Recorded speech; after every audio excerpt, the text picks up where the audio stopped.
this sport in Mexico needs a guy like Del Toro. So they obviously took advantage of his popularity, and now he's the Mexican champion for the whole year. So I think it's only going to come to the benefit of the sport of cycling in Mexico and in South America. Sorry, when did Mexico is not South America. North America. North America. Isaac Del Toro is the best North American cyclist right now, I think it's safe to say. Everybody, welcome back to the Move Plus. I'm Spencer Martin. I'm here with Johan Bruyneel.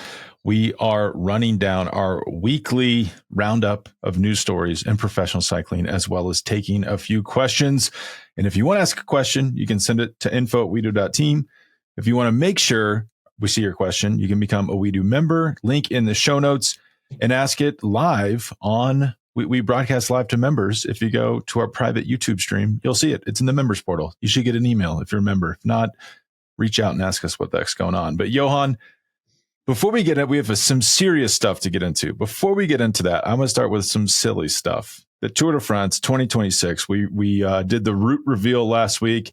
I think we thought, well, that's pretty good for Tadej Pogačar. And Spencer, sorry. Before you start, we have to, sorry to interrupt you. Off the top of the show, I want to talk about the hottest topic in the cycling world in the off-season, Spencer. It's our Strava battle. I was going to do this at the end. So I've said, I'm coming for you. I just checked, Spencer. Spencer Martin, 10,255 kilometers to date this year. Me, 10,096. So I'm 159 kilometers behind you now, Spencer. Holy smokes. I've been 800 kilometers behind or more. So I'm catching up. So for all the followers and the listeners, we have 2 months. What do you think, Spencer? Who's going to get it? Well, who did you win last year? No, I can't remember. Yeah, I did. Well, I saw you started to panic because I checked you did a double session yesterday. You did 2 rides. Yeah, this is a concerted effort to increase the mileage for the end of the year. I am pretty nervous about it. I had a big lead. You tricked me. You said, I'm not going to be able to ride. I've got some medical issues. I thought it was done and dusted, but now you're really close. I got to get out and ride right after this. Yeah. No, anyways, Spencer, it doesn't really matter. But I think last year I got to 12,000 kilometers. So I think I'm on schedule right now if everything goes okay. 2 months, 2,000 kilometers. That should be doable, no? That's my goal. Whether I win against you or lose. I mean, listen, for all the listeners, Spencer's a young father, has 2 small kids, very busy. I have grandkids. I have my children are more or less grown up, and I have a grandson. So I have more time, so that's to my advantage. But I'm also probably 25 years older or more than you. Yeah. How much older? How old are you? 60? I'm 61. 61. So yeah, I mean, like 23 years older, 24. Okay. So yeah, but you've hacked the system because the goal is you get your kids into cycling, then you're cycling with your kids, then you're racking up the miles. That's the ultimate goal. I actually embarrassingly did adjust my wife's family always wants to go somewhere after Christmas, and we've been going a place with no riding the last few years. And I'm like, God, that's killing me. I'm losing like a week of miles at the end of every year. So we've adjusted it to go someplace with cycling. Oh, wow. Just for this specific competition. Yeah. Okay. So, well, you're gonna catch up there because when I go to Belgium, I'm not taking my bike. So for Christmas. That's the weakness right there. Well, to a super serious topic, the Tour de France 2026. We thought it was pretty good for Tadej Pogačar. Then Remco Evenepoel's father comes out and says he's heard information. He has secret information that none of us are privy to. And he knows that Tadej is going to skip the Tour in 2026, do the Giro, Vuelta, double, the real pearl of the sport. What is this secret information? This cannot be true because Tadej Pogačar is making probably close to $15 million a year to race and win the Tour de France from his team. I don't think he's skipping it. What do you think, Johan? No, he's not skipping it. I think I saw the interview. I mean, listen, first of all, things constantly get taken out of context, right? I did see the quote. It was a podcast that Patrick Evenepoel did. And they were talking about Remco and Tadej, and then he says, well, who says Tadej will do the Tour next year? Who says he will, so, and then the interviewer said, yeah, well, what makes you say that? Yeah, maybe there's some rumors in the peloton, but, he didn't specifically say that he had heard that Pogačar wasn't going to do the Tour. And by the way, Machin has straight away corrected that and said, there's absolutely no plan or no intention for Tadej Pogačar not to do the Tour de France next year. I mean, if he wins next year, he has five victories. Yeah, pretty important milestone there. Yeah. But, I mean, maybe it's a good idea. Maybe you have to speak it into existence. Like if Patrick says it enough, Tadej will think maybe I shouldn't do it. I don't think Tadej cares too much about what Remco's dad says, but I am convinced that it's something that got blown up and taken out of context. Yeah, I mean, well, it's this Tom Pidcock had a quote this week where he said, and you see it plastered all over. It's like, I don't enjoy GC racing. And you see it and you think, well, that's kind of funny because didn't you say like 2 months ago that you wanted to focus on the GC at the Vuelta? But then you actually read the flow of the interview. And a lot of these, what's common in modern media is someone is on a podcast and then you read it and you think that it's an interview given to that publication, but that publication has just pulled quotes from a podcast. Yeah. It might be an hour-long interview. No, I saw the interview. It was not even a podcast. It was Maurizio Fondriest, the ex-world champion, who's also they're both at this gravel event in South Africa, the Gravel Burn. Looks amazing. I think it's 8 days of gravel racing / social ride. I don't know what it is, but there's definitely a competition. I think the team owner of Pidcock's team is involved in the organization, so he's there probably to represent the team and the sponsor and Pinarello and Q36.5. Fondriest is also sponsored by Q36.5, so it was just Fondriest for his Instagram was asking a few questions to Pidcock, and he did say, I'm not going to say I enjoy it, but now that I got this taste of being on the podium, I want to pursue this to see how far I can get. Obviously, with the intention to try to win a Grand Tour. He didn't specifically say, I'm not enjoying it. He said, it's what I enjoy the least. He specifically said, what I enjoy the most is mountain biking. That's where my skills come to the front the most. Yeah. It's very hard to, and if you look at the quote, it's like before it was kind of a goal in other people's heads. I'd never fully gotten behind it myself. Now it's a little bit different. I can see myself enjoying doing Grand Tours more. I mean, I assume he doesn't just do mountain biking because do you think it's the challenge of the road? Like he wouldn't come out and say, if I focus fully on mountain biking, it's too easy because I win all the time. Or is it a money thing? Like, why do you think he even bothers with the road? Obviously, the road is, there's no other discipline in cycling that is so famous, brings you more celebrity and money than the road. I don't think you can name one mountain biker, top mountain biker, one top cyclocross rider specialist, one top track rider, one top gravel rider who is even close to somebody who's just outside of the top 10 in road cycling in terms of contracts. So I think it's safe to say that everybody who has the opportunity, they all make the shift. Mountain bike. Look, Alan Hatterley, he made the shift to the road. I mean, he's world champion mountain bike again. Yeah, he's focusing on the road. It's just the cyclocross riders and the pure velodrome riders, but that's kind of, my opinion, especially the track. It's a completely different discipline of cycling. and it makes it more difficult. Although, I did watch some of the track world championships, and Joshua Tarling, for example, won the world title points race in Chile last week. Points race. That's not what I thought you were going to say. That's impressive for a guy like that.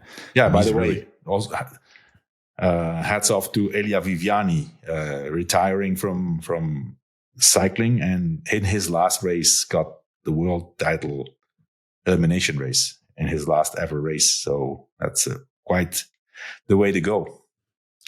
It also shows you the level of the road, right? Yeah. Where's he been in any?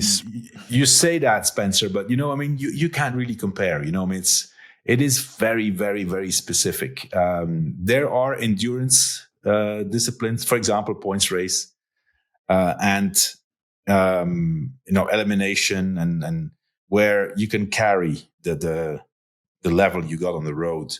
But other than that, man, it's so specific.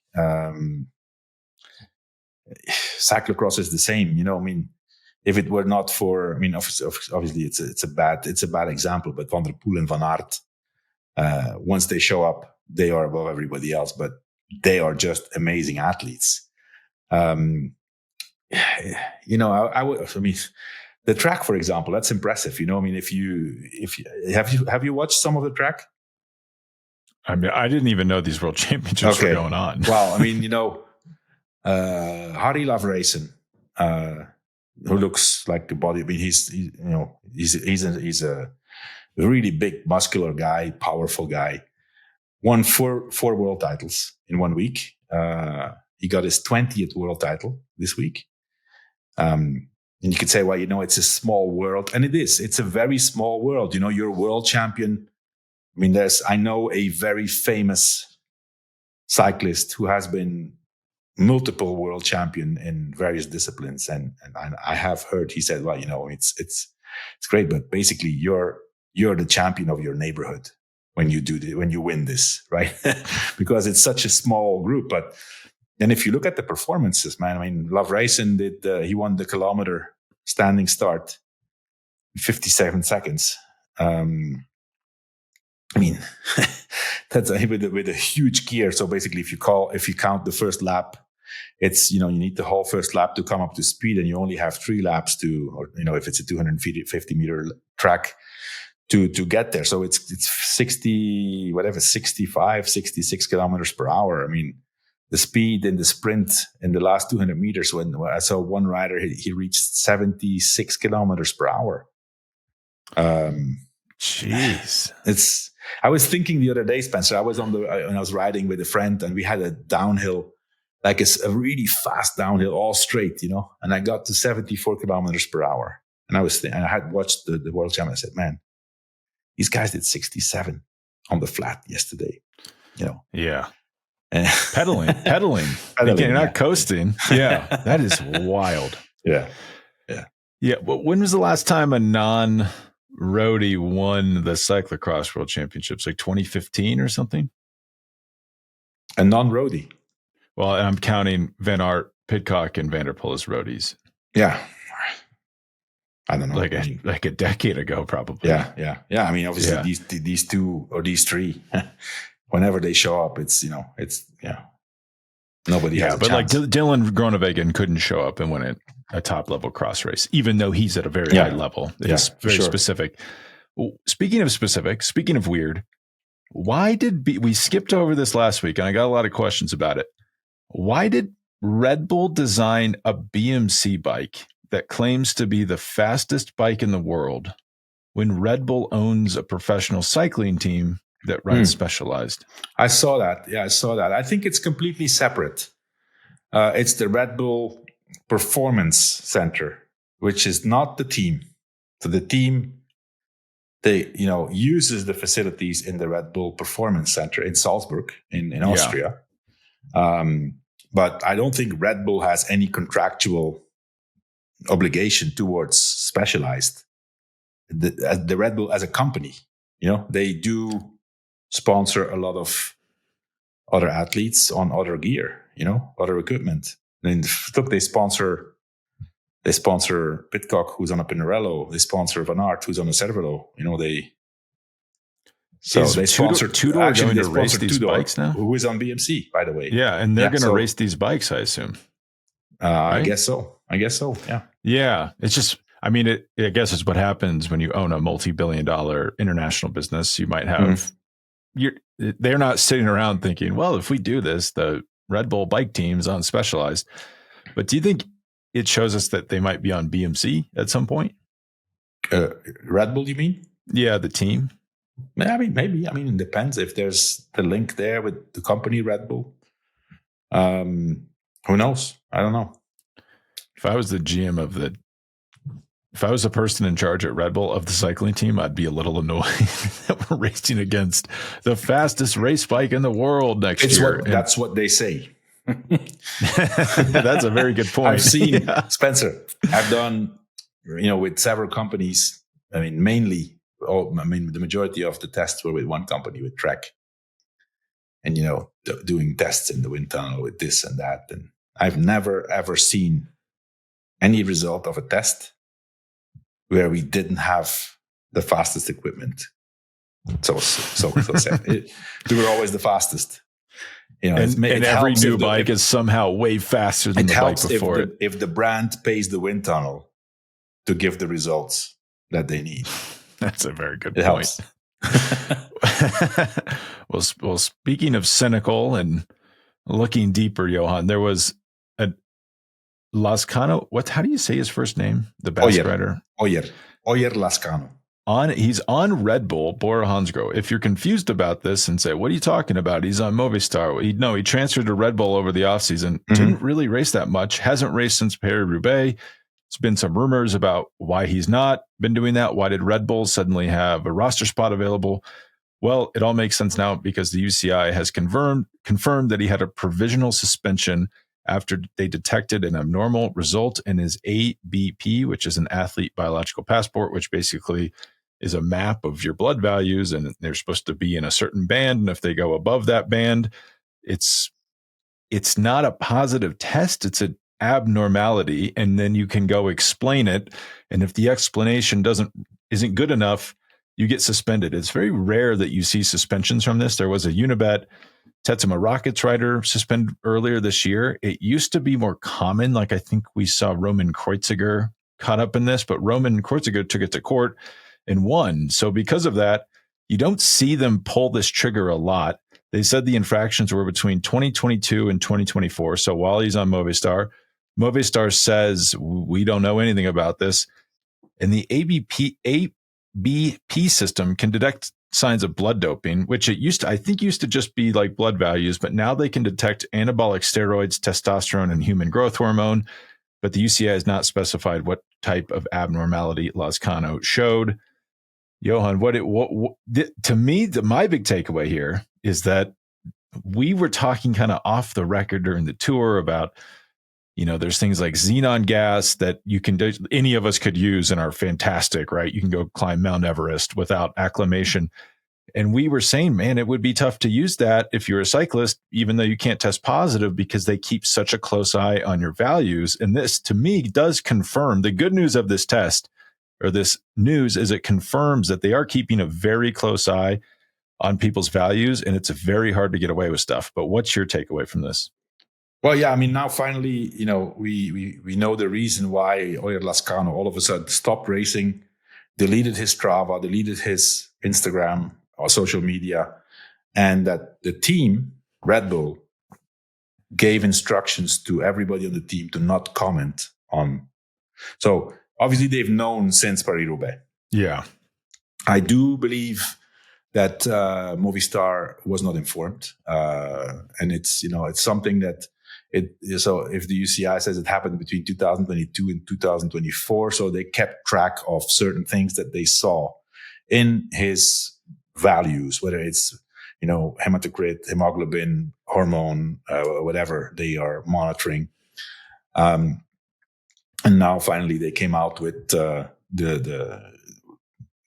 it's probably true what you say, that Lazkano presented probably some arguments and they didn't accept them. And he got now, provisionally suspended, but it's going to end up in a firm suspension. By the way, Red Bull has straight away terminated his contract.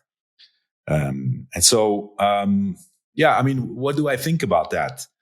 I think the biopassport is definitely a good tool. Started in 2008, if I'm not mistaken, and it got perfected over the years. It's strange to see that they are able to use this to sanction athletes. I'm not just talking about cyclists, because the biopassport supposedly is mandatory for every sport that is WADA affiliated, I guess. What really comes to my attention is that it's okay. We've seen. Usually people who got caught by the biopassport, it was years later. Sometimes, I remember in one case that I think 2-3 years ago, or 4 years ago, all of a sudden they suspended Juan Jose Cobo, the winner of the Tour of Spain 2011, I think. Yeah, it was the year before the Wiggins 2011. Yeah. And 10 years later, they said, okay, you're screwed now. Was that from a biological passport? Biopassport. I didn't know that. Yes. Wow. Yes. So, what is surprising to me, I'm not surprised that they never do this with big names who have a lot of financial resources. Yeah. I think the biopassport is a good tool to monitor and to target certain athletes that they see certain abnormalities. But there's a reason why no big champion with a lot of money has been put in this situation, because if anybody who has a lot of resources, really good lawyers, and a lot of time challenges this, it falls. It falls. It's not going to stand. Now, the UCI has used the biopassport a few times with, smaller fish. Lazkano is, I think they really do their homework, and they look, okay, how long or how hard is this guy going to fight this? How much money is in his bank account? It costs a lot. Once you start in this, it costs a lot of money, and ultimately you have to go to CAS. First of all, you will lose against the panel, because the panel, the experts that are chosen by UCI or WADA, they're on board, of course. They know what they have to do. You're not going to change their opinion. So you need to bring in other experts, and then you need to go to CAS, and it's going to take 1, 2, 3 years. It's the end of the career, and so people don't go on. What we've seen, you've named the name there, Roman Kreuziger, who's more or less a bigger name. He fought it and he won. There's other riders, for example. If you remember the case of Chris Froome with, this is not the biopassport, but it was salbutamol. It was intravenous Ventolin. No. Salbutamol is inhaler. But he got declared positive because the dosage was too high. He got great lawyers. UCI dropped the case. And I don't believe it was not, he was inhaling so much of it that he tested positive, that it is possible. He had to have, No, it is possible. I thought he was taking it intravenously. No. Is that not right? No. No. You can. It's there's a certain amount of puffs you're allowed to take, and I guess that's what he did in his test, right? Yeah. And we should say, important note on that. That was never supposed to be public. So it was a behind the scenes, you now have a chance to prove your innocence. It was leaked, but they never meant that to be public. We were never supposed to know about it. I think it was back then, the president of the UCI back then, by mistake, leaked it somewhere. Is that true? Yeah. By mistake? Yeah. Wow. Mm. You know him. No comment. That is, I didn't know that by mistake. But we were never supposed to know about that. I mean, to come back on the Lazkano case, I don't know. I mean, we don't have the information.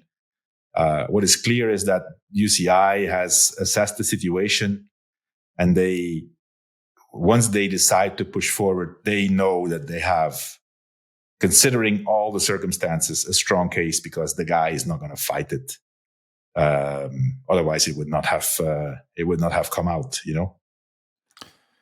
Yeah, I didn't even know they were still doing this to get to people of the stature of Lazkano. I was really surprised to see it. It doesn't matter the stature. I mean, if they do it, they should do it for everybody. And it's not a coincidence that it's almost always rather small fish that are getting screwed over. I want to be careful. No, I'm not going to say screwed over, but I'm going to guess that the guys with bigger resources are probably called in and say, "Hey, we're watching you." Well, I know someone with a lot of resources that got called in to explain themselves, and it was not pursued. Mm-hmm. So, well, there's one person. It's not the UCI, but she is now the vice president of the UCI, Katarina Nash, who I think she's an American, but was Czech Republic nationality earlier on, and she was a mountain biker, I guess, or she was in her 40s. And she tested positive for I don't know what. I think it was in the US, because it was USADA who caught her positive, and then her explanation got accepted by my good friend Travis Tigert from USADA, and it was decided that she tested positive because she got contaminated by a medication for her dog. Yeah, that the medication for the dog had it. I don't know how much I want to say. You cannot make this up, Spencer. You cannot make this up. My dog ate my homework was basically. Yeah. But even we don't want to get too far. She's now vice president of the UCI, by the way. Was she not vice president at the time? I don't know about that. But it definitely is not a great look. But well, I mean, listen. There's a guy on the UCI, Spencer. There's a guy on the UCI in a very important position. I would say he's probably number 3 in the UCI. If you have Lapartien, then you have Amina Lanaya, who's the director of the UCI, and then her ex-husband. They were married before, now they're divorced, but her ex-husband, Belgian guy called Peter van den Abele, who is the sport director of the UCI. Somebody sent me an article and I did some research. He tested positive in 1993. He was a cyclocross rider, and he's now number 3 in the UCI. So, vice president tested positive, number 3 in the UCI tested positive. Pick and choose. No comment. If there was a American sprinter, very young, like in his prime, before the Paris Olympics, tested positive for a steroid, USADA said, well, that steroid sometimes is used in cattle. So who's to say where that came from? You're like, well, that's a pretty what? That means that anyone can use that steroid now, because how do you know how you got it? The thing I thought about with this, though, if you were Lazkano was ripping up the scene in 2023 and 2024. If you were a rider racing against him, you'd say, well, that kind of stinks. But I would also, if you're Red Bull, you're like, well, could you have told us before we spent a bunch of money signing the guy? I guess they probably didn't pay him after Roubaix. So what is that, 2-3 months of payment? Yeah. But you have to feel a little aggrieved here if you're Red Bull, I would think. Yeah, I mean, normally as a team, you are entitled to ask for the medical files, I mean, I don't know if they did that or not. As a team, you don't have access to the data of the biological passport. But I would think probably that Lazkano was not informed when he signed. He was not informed that he was in trouble when he signed with. He probably had no idea with Red Bull, because I mean, one of the things of the biological passport, which I think that's why how they should use it, is that if they detect abnormalities, you don't say anything and you keep following and targeting that rider. when you see, and then you try to using that information, then you try to catch the rider with a real anti-doping control, which that's black and white. The biological passport, and that's why it would not stand up in court, in normal court, there's no result. It's an interpretation. And so, it's not yes or no, black or white, positive or negative. That's not the case, So if they would do that, I don't know why they. Listen, I don't know. I thought the same thing, that they do it to know if something's funny going on, and then they hammer you with tests. Yeah. They're on you all the time. Mm-hmm. Let's take a quick break, and then I'm going to ask you if you think this is making the sport cleaner or not when we get back. Everybody, this episode is brought to you by Gusto. What is Gusto, you might ask? Well, it's an online payroll and benefits software built for small businesses. It's all-in-one, remote, friendly, and incredibly easy to use, so you can pay, hire, onboard, and support your team from anywhere. When I started my Beyond the Peloton newsletter, I wanted to break down professional cycling in minute detail, not calculate tax withholdings. So as the business grew, I quickly realized I needed help so I could get back to focusing on the nitty-gritty of pro cycling. That's where Gusto has been a lifesaver. It offers automatic payroll tax filing, simple direct deposits, health benefits, commuter benefits, workers' comp, 401k, you name it. Gusto makes it simple and has options for nearly every budget. It has unlimited payroll runs for one monthly price, no hidden fees, no surprises. It's quick and simple to sign up to Gusto. Just transfer your existing data to get it up and running fast, and don't pay a cent until you run your first payroll. Try Gusto today at gusto.com/themove and get 3 months free when you run your first payroll. That's 3 months free of payroll at gusto.com/themove. One more time, gusto.com/themove. Everybody, this episode is brought to you by Hims. If we've learned anything from the last year of watching pro cycling, it's that confidence is everything. And if Tadej Pogačar can lay waste to nearly every record in the sport with a little bit of self-belief and maybe a touch of talent, you could definitely see a bump in your own life with added confidence, especially if you're experiencing hair loss. That's where Hims comes in. They make it easy to take control with simple, personalized care that actually fits your life. Hims gives you convenient access to prescription hair loss treatments that work, including Choose oral meds, serums, and sprays, all backed by clinically proven ingredients like finasteride and minoxidil that can stop your hair loss and even regrow hair in as little as 3 to 6 months. The best part, it's all online. You connect with a licensed medical provider, get a treatment plan personalized for you, and it ships right to your door. No waiting rooms, no awkward pharmacy lines, and no surprises, just expert care on your schedule. For simple online access to personalized and affordable care for hair loss, ED, weight loss, and more, visit hims.com/themove. That's hims.com/themove for your free online visit. Individual results may vary based on studies of topical and oral minoxidil and finasteride. Featured products include compounded drug products, which the FDA does not approve or verify for safety, effectiveness, or quality. Prescription required. See website for full details, restrictions, and important safety information. All right, back to the show. Okay, Johan, we're back. Do you think, Lazkano aside, if he is innocent, I feel terrible for the guy, obviously. And that you're right, they should be applying this to everybody. We don't know if they're not. Maybe they are. But do you think this type of this ABP system is helping to make cycling cleaner? I do. I definitely do. I've seen it being introduced when I was at DS in 2008, and I can definitely say there is a before and after. There is a before and after the biological passport, for sure. So I do think it's a great tool, but it needs to be used for its purpose. I'm still thinking about Kobo. Whatever he won the Vuelta. Whatever he did, I don't know what he did. It was a surprise, but he won and he did not get caught in the controls. It is a bit far-fetched to then go after a guy 10 years later who, first of all, had gone to a massive depression after he quit cycling, is completely out of resources, lives a very simple life and will not even fight, not even try to appeal. Typically, that's the kind of things that I'm seeing with the biological passport. Like 3-4 years later, all of a sudden, this guy's already 4 years retired, but now he's suspended for 3 years. He's 4 years retired already.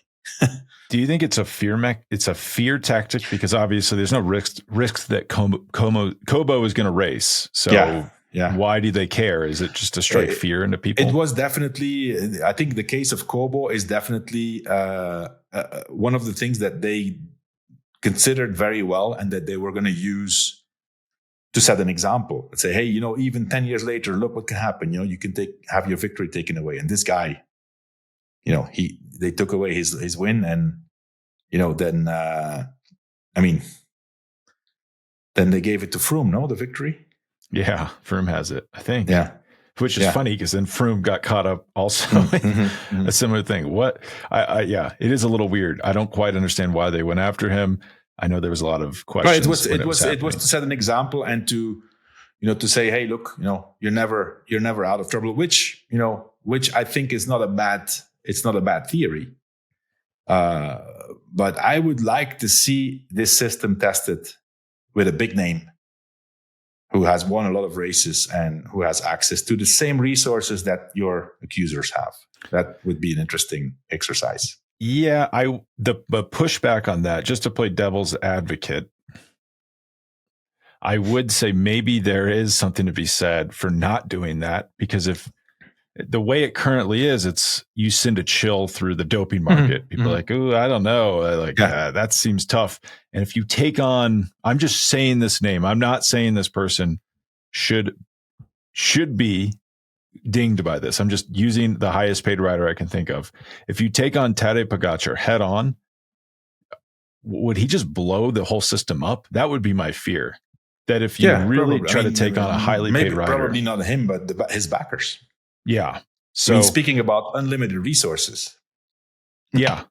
And you think, well, is it actually doing more good? It's this kind of vague, maybe we'll get you, maybe we won't, but you better not test us. Yeah. It's definitely psychological war also, for sure. Listen, I am, just to make it clear, I am very pro biological passport because I've seen it provoke a big change in the sport, but it needs to be used for its purpose. I disagree. I don't know. I like this, that I think that it's all vague and they go after people they know. It's kind of how the police are, actually. Like a prosecutor's not going to bring a case they think. Well, listen, I know people who have been in CAS who were attacked by the biological passport and who have lost. Whether you have no chance. You have zero chance. If once you're up there, you could be innocent too. We should say. Well, I mean, that's always the thing. This guy it was unintentional. It wasn't. He did test positive. It was unintentional, and he got sanctioned, and he could not convince any of the panel experts that his theory was what happened. How do you prove that? Yeah, exactly. The nightmare scenario, I would say. I would not want to go through that. Mm-hmm. Shifting gears to UAE, Isaac Del Toro. UAE is at training camp, by the way. If anyone wants to understand the toll of being Spencer, it's not training camp. It's sponsor camp. It's not. You're not at home, I guess. Like you're still. No. They're in the UAE. Yeah. I mean, when did they wrap up? The season finished 2 weeks ago, and now you're on. To me, that would be very hard. It's 3-4 days. It's fine. It's 3-4 days. It's not a problem. But we should. So Isaac Del Toro's there. He won the Mexican Championships last weekend. Double. Yeah. And flew, I guess, straight to Abu Dhabi. He's there in the new Mexican. I don't know if you saw the Mexican jersey he was wearing on the podium. Was not good.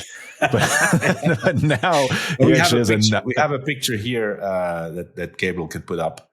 I think it's nice. It's the Mexican flag on a white background. I think, listen, it's very important for Mexican cycling, for South American cycling to have, a star in the making. He's already a star, but, to have him ride with the Mexican jersey all year long in all disciplines, both times. Did you watch Did you see some images of the Mexican Championship? No, He was on a training ride. It was unbelievable. It was. Listen, I mean, I think he was suspiciously close to where he's from too. Is he involved? It was in his home region. Yeah, I mean, yeah. I think they did the right thing. Yes, it's a bit controversial because I did speak with my friend Raul Alcala, have a bit of background information on what happened there with the Mexican Federation, which was suspended, by the way, for several years, I think because of corruption so now there's a new federation. I don't think it's a federation. It's called Association, Mexican Cycling Association or something. But something strange happened. There were no elections.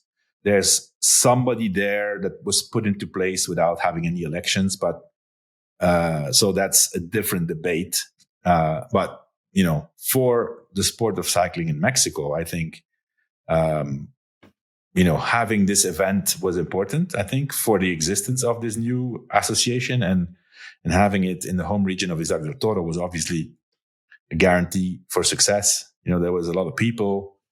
Infrastructure was a bit poor, very poor, but the people were very enthusiastic. And I think, this sport in Mexico needs a guy like Del Toro. So they obviously took advantage of his popularity, and now he's the Mexican champion for the whole year. So I think it's only going to come to the benefit of the sport of cycling in Mexico and in South America.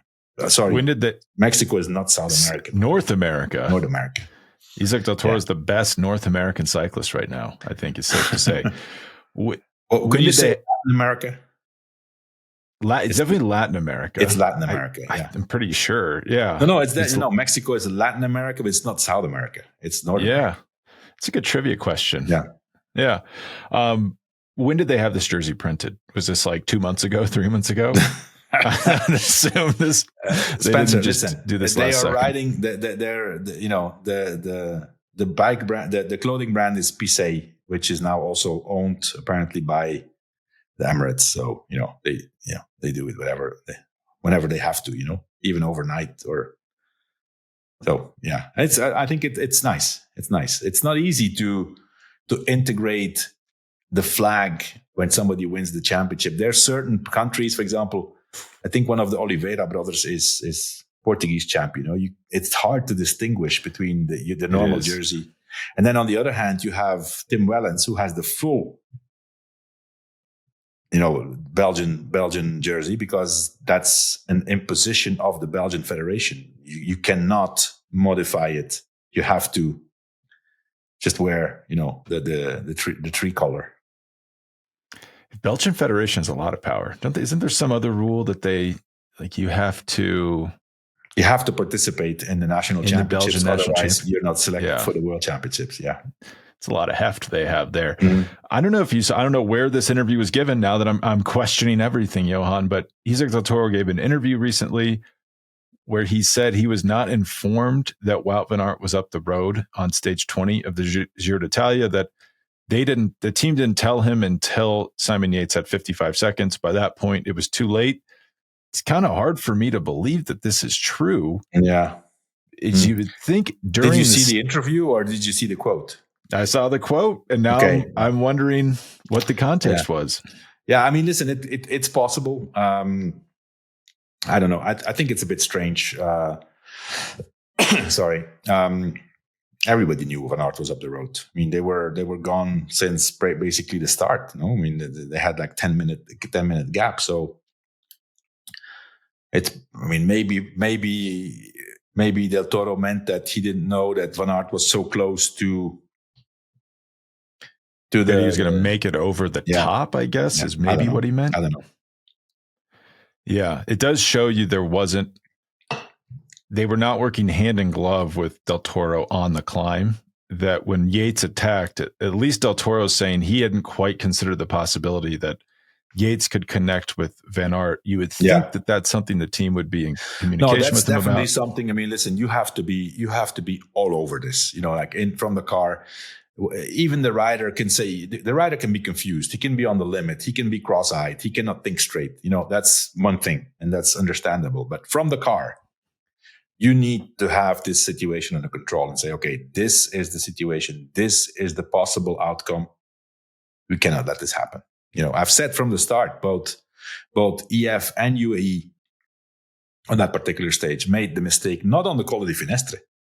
They made the mistake 50, 60 kilometers before. If they don't allow this group to have 10 minutes, and if they leave it 4 minutes, then Van Aert doesn't make it over the Col di Finestre, and everything's wins. More or less okay. Yeah, that's the weirdest one to me. That it was hard to tell from the quotes if they had talked to the team earlier in the stage about not letting the gap get so big, but to me that was the fatal error. No, the fault is not on Del Toro. It's on both EF and on UAE. I mean, mostly on UAE because they were in the lead.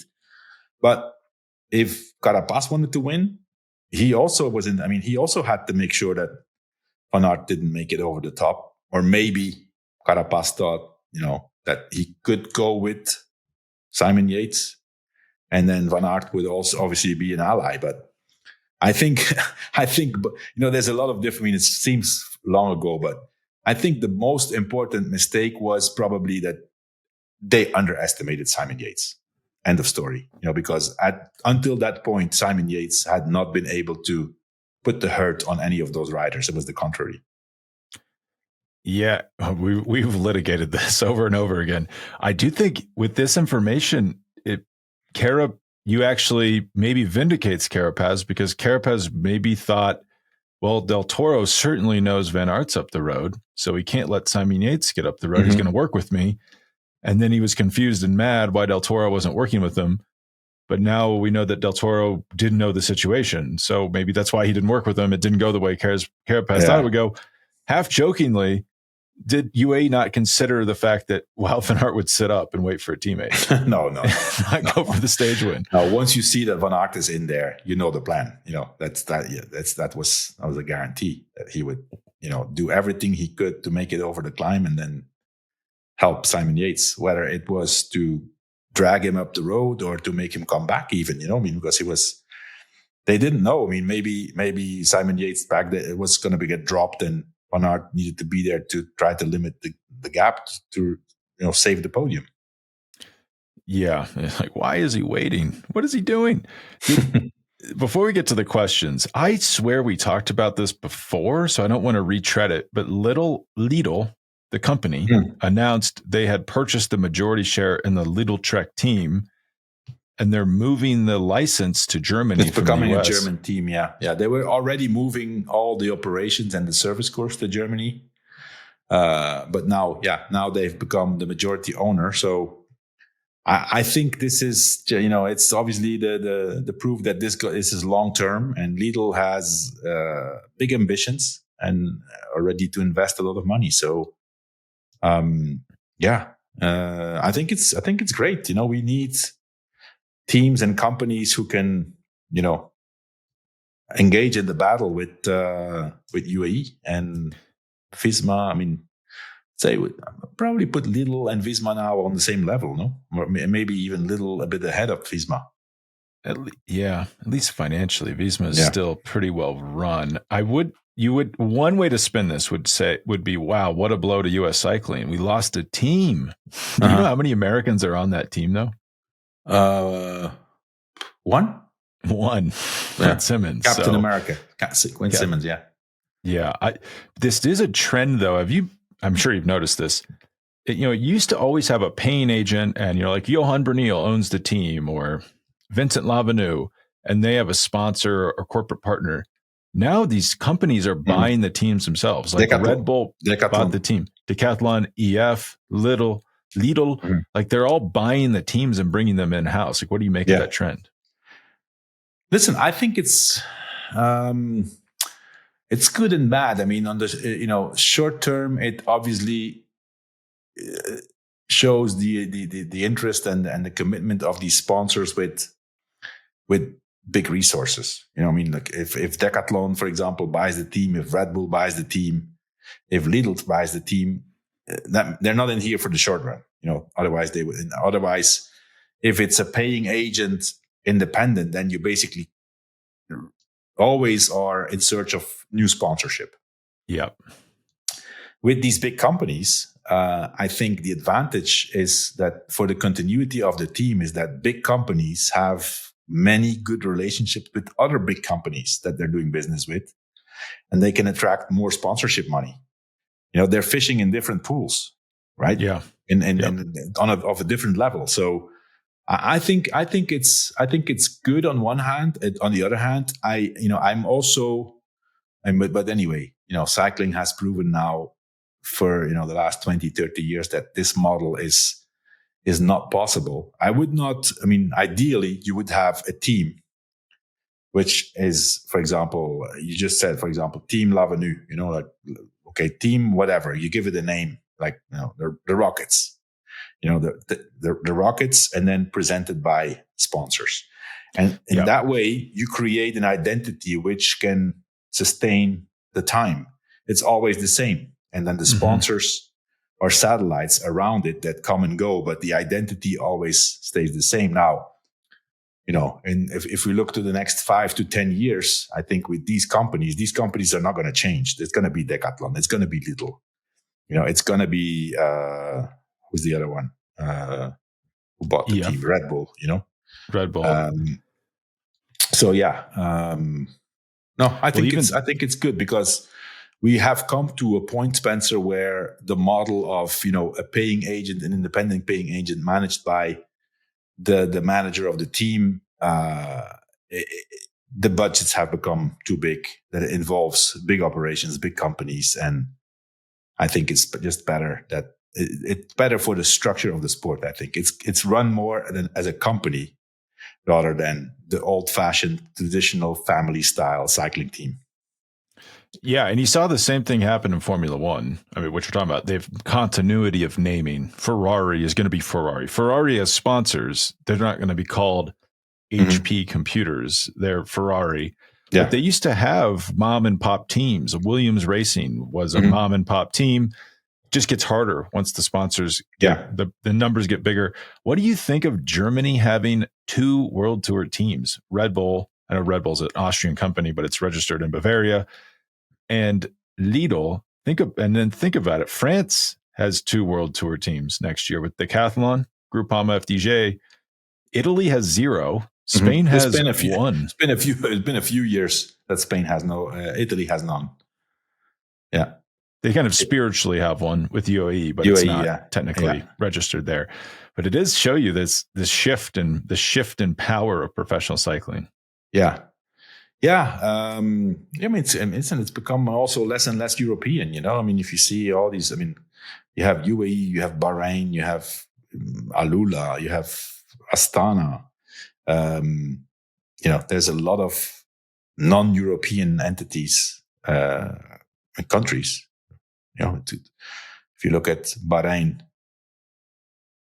UAE, Alula, this is Saudi Arabia, Astana, that's 4 countries. Maybe I'm missing another one. I don't know. I think that's, we don't need to get into the specifics of Norwegian state-sponsored capitalism. Uno X is kind of. It's not Norway. It's a company. But the state does take ownership stakes in companies, and then it is becoming more state sponsored. I've always thought Germany was a sleeping giant in terms of. It's a huge country in Europe. They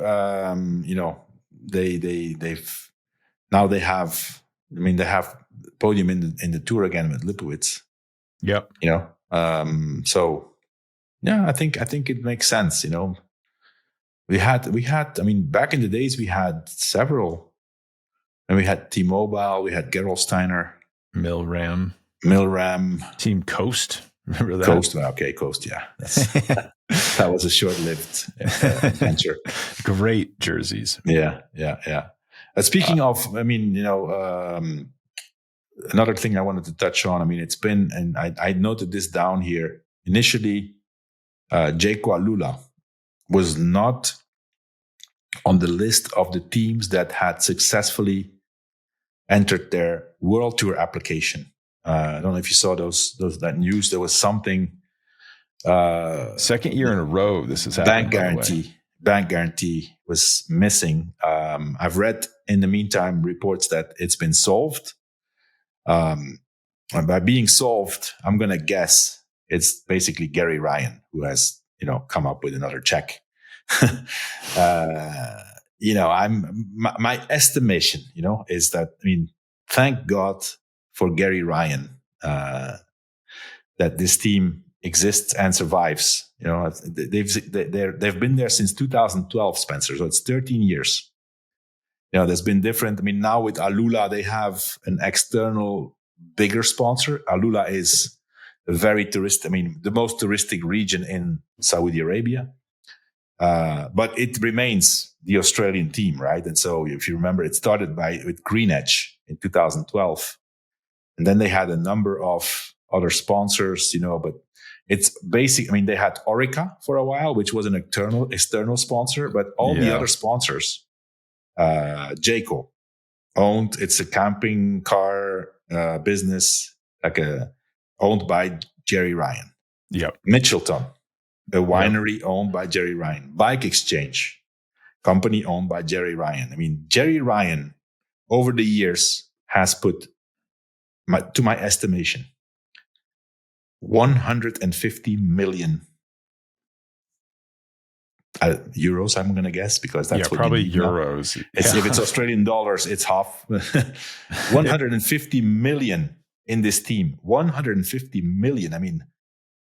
That's quite a lot to be a passionate of cycling. It is a lot of money, and he's. And I think at some point, Gary Ryan is going to say, "Hey, this has been. I love cycling, but hey, guys, come on, we need to find somebody else here to pay the bills. It's a bit too much." So I think that this is becoming an issue. So unless, listen, Alula may take over, or they may probably step in bigger, but this is not sustainable. This cannot go on for another 2 or 3 years in this way. I think Gary Ryan is going to get tired of it. Well, and he's a very wealthy man. He'd be, for most people, like wealthier than you could possibly imagine. I don't think he's a billionaire. So that's real. I think he is. But otherwise, how can otherwise you can't. But anyways, that's a real chunk of money. That's the thing is, Spencer, also, if you look 150 million and the team, they're in the lower rankings for a number of years now. It's not like they are successful. They do win races. They won stages in Giro and Tour and Vuelta, and but it's not the team that if you ask a young talent, upcoming cyclist, make a wish list of the 5 teams you want to go to. If you're not Australian, that team's not going to be in the top 5 of your wish list.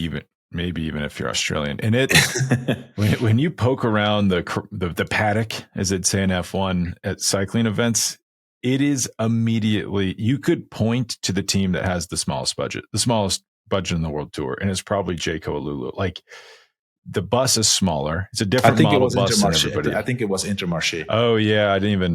They also look a little ragtag in person. But the Jayco bus, it's smaller. It has see-through. The tent, it doesn't quite work on the windows. You can see everybody getting changed. Those are details, Spencer.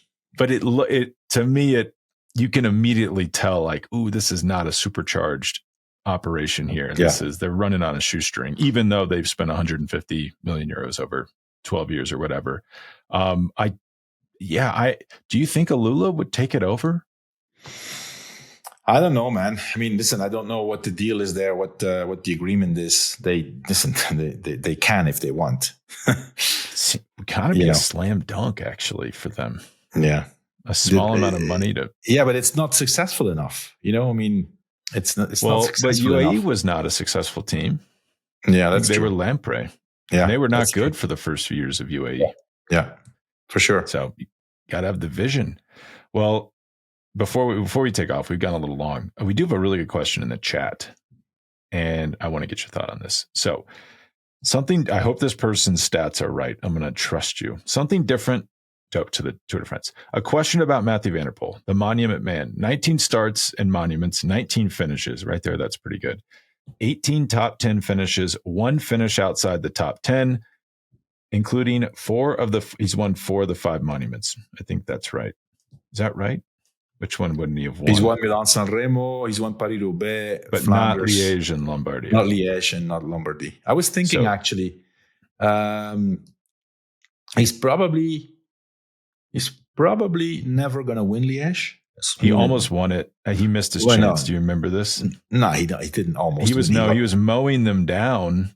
No, he almost caught them because he came back, but he got dropped. But do you know what he did the day before that race? 55 kilometer solo breakaway in a race. In Benelux Tour, no? Or something. Yeah. Imagine he doesn't do that. Yeah. I mean, that's one race that, for example, his father, Adri, will be able to say, hey, you know what? You're so good, but you never won the Baston Liège. I did. It's probably the time has passed on that. The race is too hard now. These results are incredible. Unparalleled, ? Has there ever been a better one-day racer? I would say, is he even the best one-day racer of his time? Is Tadej Pogačar? I mean, Pogačar, yeah, but yeah. Because Pogačar's 10 monument wins, Van der Poel has 8.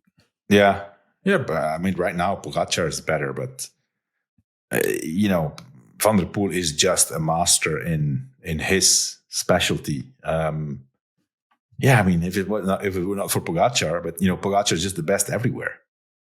I would say he was, in my opinion, without the crash in Roubaix, Mathieu van der Poel would have won, but they would have come together in the velodrome, and Pogačar crashed. But I don't know if he would have been able to drop him.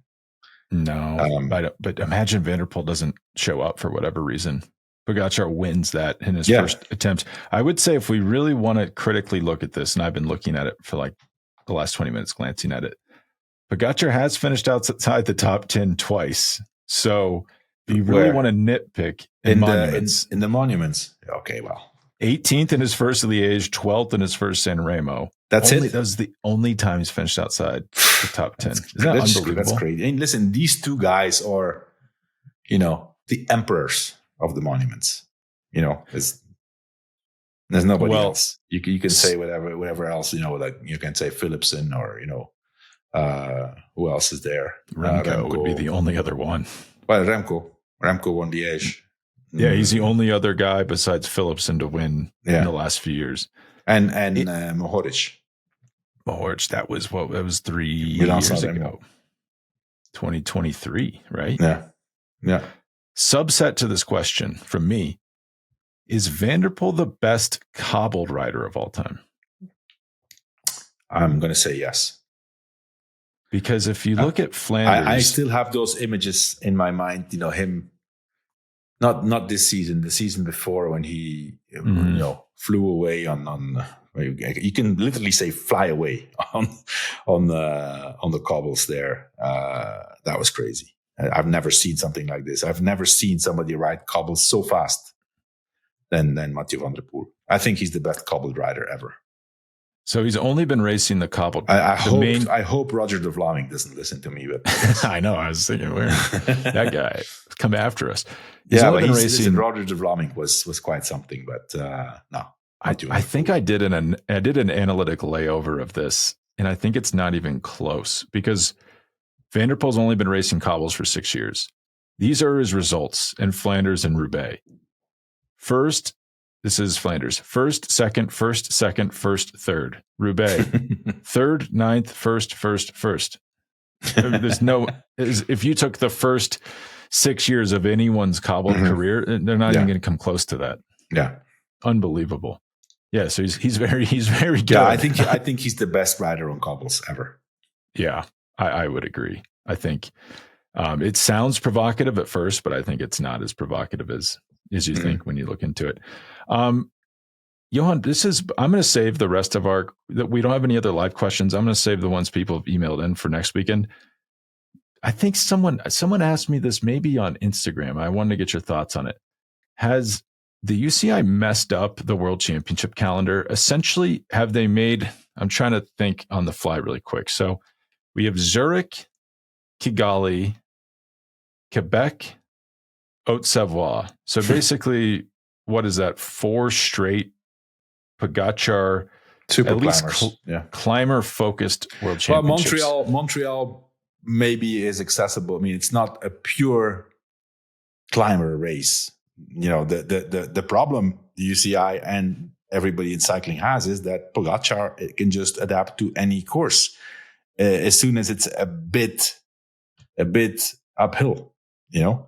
But typically Montreal, you would say back in the days, you would say, for example, a guy like Greg van Avermaet, for example, would be, a guy that you could say, well, he could win there. You could say, without the guy like Pogačar, you could say Michael Matthews can do a race like this. But with Pogačar, it's just, it's a different game. It's not the course, it's the rider who's just able to win everywhere and can make the race so hard, even if the course is not very hard.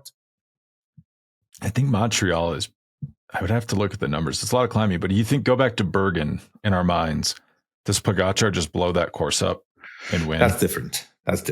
But we don't see as many. I thought it was a decent question because they maybe have not. I guess Zurich was supposed to be accessible because Van der Poel was there. Well, it was, if you look, for example, also if you look in the lower category, look in the under 23 race, look at the podium. It's big guys. This guy, what's the guy who won? He's on Visma now. The German guy. U23 or junior? Or was he junior? Was he junior? I don't know. Anyway, I think the junior podium, it was super big. It was big guys. Niklas Behrens. Is he? I think he was under 23. Hold on a second. Nicholas Behrens. He won. Yeah, U23. Yeah. Yeah. Wow. He's a big guy. 80 kilos. Yeah, he's a big guy. Yeah. Well, okay, so this is Van der Poel was third. Yeah, that's a good point. That was a good change. And then remember who was second? Ben O'Connor. Ben O'Connor actually is a good mix of riders there. That shows you it's a good course. Mm-hmm. Andrew emailed this in, and I have to ask you. I've been asking everyone in my life this question. In your opinion, who is the best American cyclist right now? Just to throw names out there, you'd have like Brandon McNulty, Quinn Simmons, Matteo Jorgensen, Matthew Riccatello. Isaac Del Toro. Yeah, that's the answer right there, actually. The super hot take answer is Christopher Blevins. Won the World Cup. Yeah. Okay. Yeah. No, I think from if you look at, I'm going to say Quinn Simmons, man. He's strong. He's visible. He's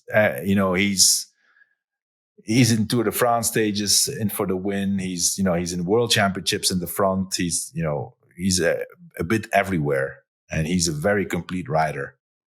And he's American champion. So I'm say right now, Quinn Simmons is the best rider in the United States of America. That's what I was thinking. To get fourth in Lombardy the way he did, that's just shows you that the ceiling is so high. Matthew Riccatello got fifth in the Vuelta. That's also quite, but it's unbelievable, Spencer, how fast things change. Nowadays, let's not forget, man. 3 years ago, an American won the Vuelta. Yeah. We're not talking about him anymore. No. No, that is kind of crazy to think about. Well, yeah, that was kind of, it's not like he was a team leader going into the race. He won the Vuelta, but it wasn't expected. Listen, winning a Grand Tour is something that is not within reach of many riders, and Sepp Kuss won it. But if you ask today who's the best, rider in the United States, it's not Sepp Kuss. Would he have been the best rider in the United States, or considered so, when he won the Vuelta? Now I'm trying to remember what the landscape was. Listen, he won the Vuelta, definitely. Okay. He was not the team leader, got, got in that breakaway, but defended his lead. And then in the Giro and in the Tour, he was crucial to the victory of their team leaders in the most difficult stages. So yeah, I think he was back then. So he did have the most UCI points of any American, United States of American that year. Do you know who was second? I would never have guessed this. Then? Yeah, this is in 2023. Huh. No. Nielsen Palace. Oh, wow. 24th in the world in UCI points that year. Wow. Interesting. Well, thanks, Johan. Well, do you have anything else before we take off? That's it. All right, we'll talk back next week. All right. Thank you. Okay, thanks.